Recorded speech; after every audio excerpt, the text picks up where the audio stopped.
So WHO's work over the years on Ebola has, I think, shown a really marked shift.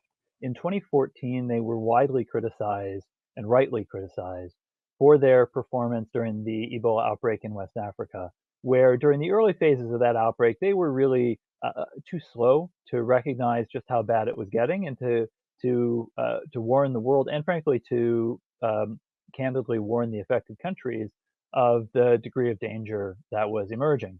Um, and that prompted a huge amount of soul searching and ultimately a really huge reform effort because the fact that WHO did not have at that time the kind of major emergency response capacity that it needed and that frankly the world needed it to have meant that a lot of burden fell on countries like the US and the UK, European Union members, and China and others who had to deploy large numbers of personnel at very high cost to West Africa to contain and ultimately end that outbreak in support of the affected countries themselves and their citizens, and working closely with them.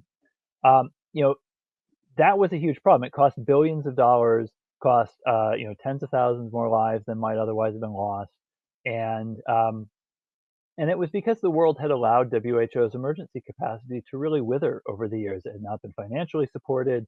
WHO's member states had not signaled to the organization that that was a priority. And so it was just very weak on that front. So that prompted a lot of soul searching, and it ultimately yielded a major reform effort. And the WHO member states in 2016, after that outbreak had ended, approved a massive overhaul of WHO's internal organization and its emergency response capacity to build a new health emergencies program.